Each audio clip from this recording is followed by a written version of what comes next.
I know you guys have been waiting, and maybe this is the only reason that you came to this masterclass. I can understand that. I would do the exact same thing. We have a very special guest that I wanted to bring on for a very special Q&A. And so with that, I would love for everybody to welcome Miss Amy Porterfield. Can we just give a hand clap in the comments? Hello. Hey, Amy, so good to see you. Thank you for being on.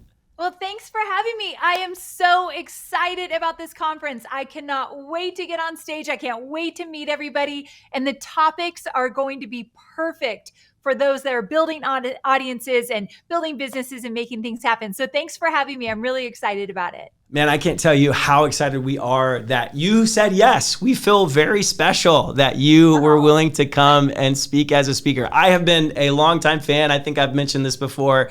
I am a DCA alumni, so I've been through Digital Course Academy. I've signed up for List Builder Society. I love all of your content. You've been a huge encouragement to me. So it was like a no-brainer when we were talking about who we would love to come and have speak to our community. So thank you for doing this Q&A. I wonder, we've talked a little bit about finding your why, and I've phrased it as the North Star. And you mentioned that a lot in all of the things that I've heard you talk about. But I wonder, are there certain whys that are more effective for really building a business versus others? I love this question. So yes, I talk about this a lot. You have to figure out your why in order to get out of bed every morning and create the business you want and go through the hard times. Like, no one said this is going to be easy. And so when you have a really powerful why, it picks you up on the days that your worries knock you down. And so I always teach people that you have to have in the beginning, a very selfish why. So what I mean by that is your why probably is going to be more about you and what you want than those that you serve in the beginning. So let me give you an example. When I left my last corporate job 15 years ago to create my own online business, my why was I didn't want to have a boss anymore. I didn't want to be told what to do, when to do it, or how to do it. And I wanted to create more freedom to spend my life the way I want to spend it. Now, that was 15 years ago. And that why gave me the courage to leave my 9-to-5 job behind. That why gave me the courage to show up on video when I hated the idea of showing up on video. And that why gave me the courage to keep going when I only made $267 on my very first course launch.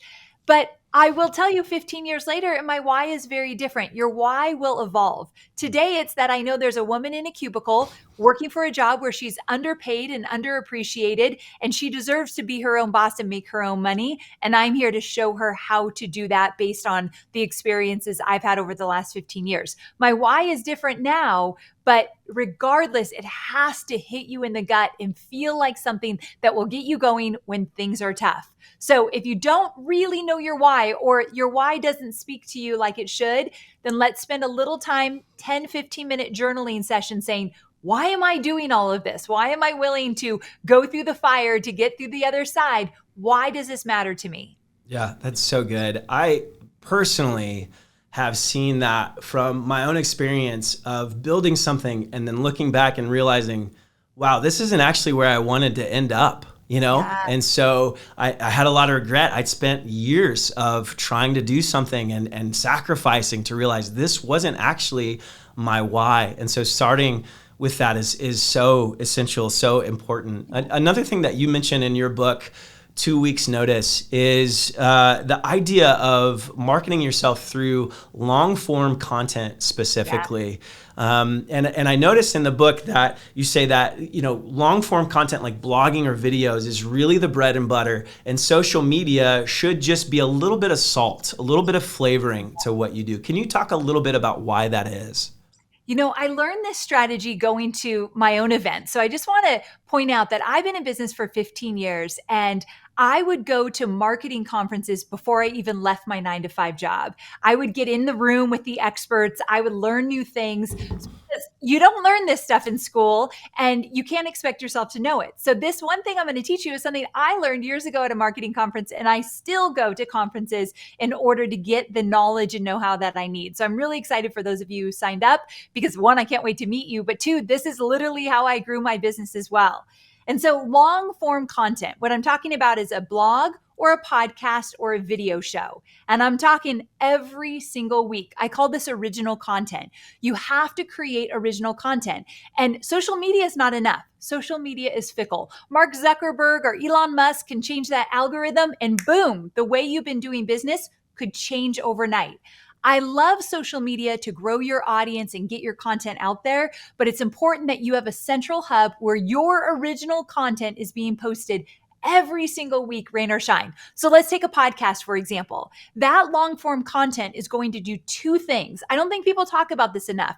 So if you're not consistent with creating weekly original content as a blog, podcast, or video show, here's why you want to do it. Number one, it casts a wide net. It puts your original content out there so you become a go-to source for an audience you haven't yet attracted. So if you're podcasting every week, the podcast algorithm is going to push you out on different platforms to people you normally would never have access to. So it's growing a bigger audience. But what it also does is it nurtures the audience you already have. So as you start to grow your social, as you start to grow your email list, you need weekly original content to be there for them every single week so that you become their go-to source. The reason my audience is so big and so loyal is I show up for them every single week, but I also attract a new audience every single week, so I'm always growing. So you do it for two reasons: to cast a wider net, to reach people you don't yet have, and to nurture those that you already do. Yeah, that is so good. And I've seen it time and time again.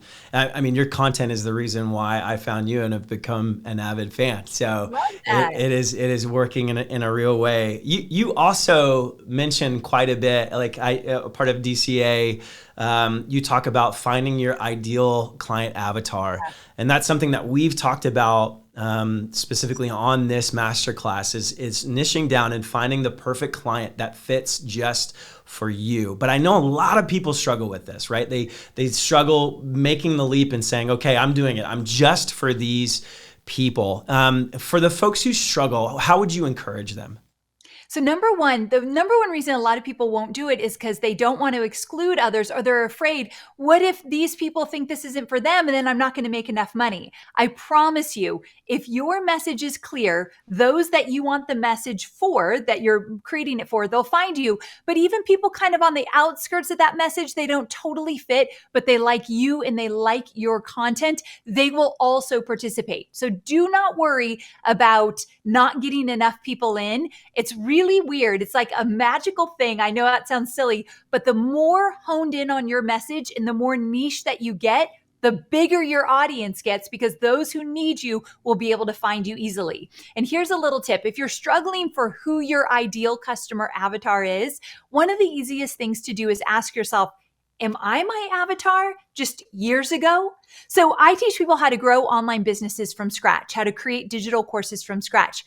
15 years ago, I had no idea how to do that. And I would have given anything for my course, Digital Course Academy, to walk me through it. So I am my avatar just many years back. I know what they think, what they feel, what they struggle with, what they're insecure about, what their doubts are, because I lived it and I was them. And so it makes me a better marketer because I could speak right to their soul. That doesn't always have to be the case, but it is the easiest. If you were your avatar a few years back, your messaging becomes clearer and easier because you've lived it. That's just one way to look at it if it fits your needs.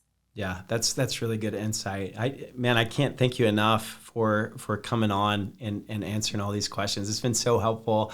I wonder if we could just end it out. I know you've seen quite a few people build really impressive businesses, 6-figure, 7-figure businesses. Are there any types of things that you have seen set people apart who really go on to achieve those goals versus others? Yes, it's something that's hard for me to teach, but I definitely make an effort. It's all mindset. I know that we could give you all the strategies, and we're going to. At the Spark Conference, get ready for some of the best strategies, and they're important. But I think what's equally important that we don't give enough time to is the way you think and feel. Number one, you can't believe everything you think. It's okay if your first thought is, this is never going to work. I'm not cut out to be a business owner. I've had that thought many, many times, even probably yesterday. But I don't believe everything I think. And number two, I flood my mind with self-help and inspiration and studying other successful entrepreneurs. I'm always minding my mindset because that's half the battle. So if you pay attention to what you're thinking and what you're feeling, and you get inspired by podcasts and different things that will help you, and you go to conferences like this that will give you the strategy, that's the full package. So it's mindset and strategy, and they are equally important. Yeah, thank you so much. Again, I thank you for coming and doing this. Can we just give Amy a round of applause in our comments?